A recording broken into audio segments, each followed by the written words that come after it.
So the event is called Mind, State and Society, 1960-2010, and it is a social history of psychiatry and mental health during those 50 years.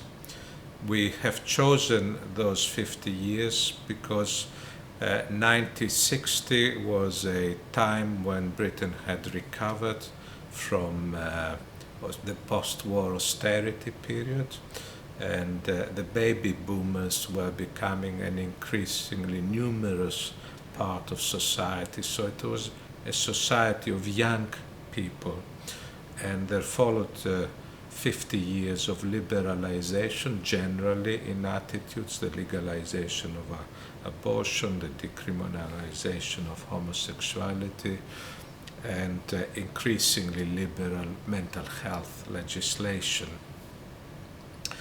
And of course, in the later years of those decades, increasingly liberalized economy and globalization. So we want to find out what happened to people with mental ill health and those that care about them and the mental health services during those 50 years. They were years of great promise. They were heralded as years of liberation. But what actually happened in the community right at the beginning? Some were very anxious about people being neglected in the community. Have they been neglected or not? A lot of the people that were discharged from hospitals found themselves in penal institutions instead. That was not what the intention was in 1950. Although the economy has never been smooth, we've had financial crisis in the early to mid 1960s. We've had financial crisis for most of the 1970s. We've had financial crisis later on. 2010 was probably the biggest financial crisis since the 1930s. So it seemed a natural hallmark to kind of try and draw a historical boundary and look back rather than look at what's happening contemporarily. And tell us a bit about who you've invited to speak and what they're going to be talking about. We were very fortunate to have a tremendous range of speakers, so it's really important to point out that this is not just psychiatrists talking. Actually, psychiatrists are a small minority, although they are very distinguished psychiatrists. We have George Schmuckler, a world expert on psychiatry and mental health. We had Peter Tyrer, a world expert on personality disorders and community care pioneered services. We have Trevor Turner, a psychiatrist and historian of psychiatry. We have Joanna Burke, a star historian, really, who's written about women and medicine.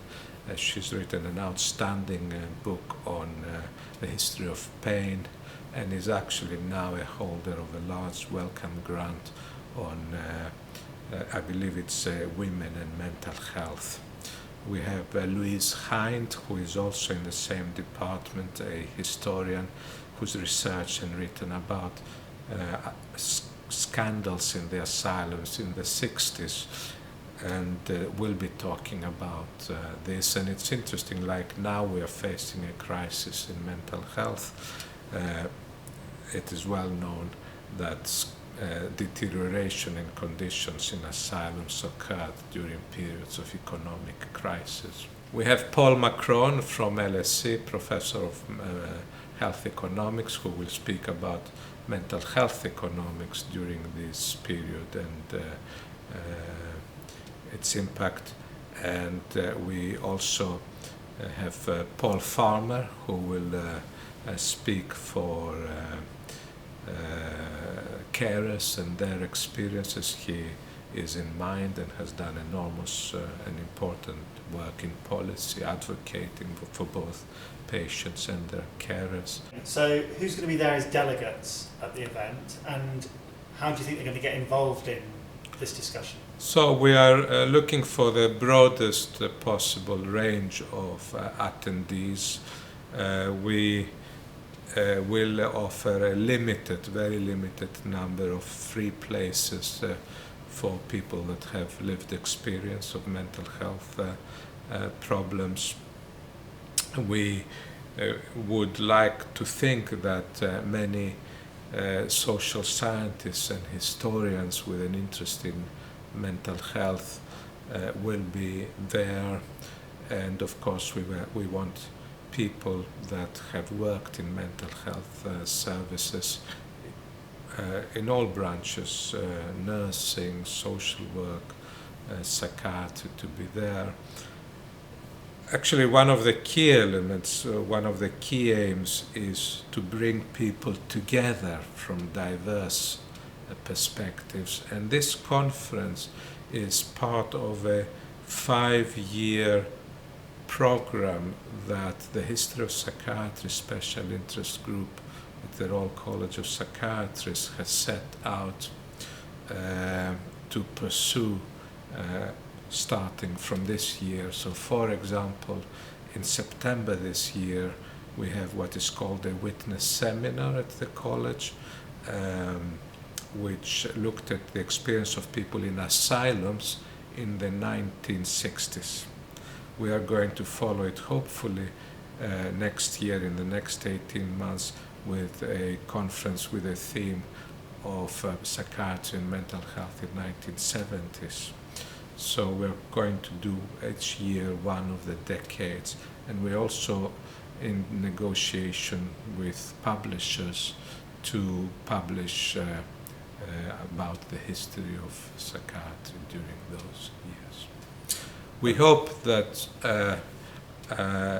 we have actually already run competitions for psychiatrists to write memoirs, and these memoirs have been published in the newsletter of the college, and all the entries have been deposited in the archives of the college so that they are a resource for future historians. So in part what we're trying to create is a resource for future historians. We think that the history of psychiatry and mental health is an essential part of the history of the human spirit in general.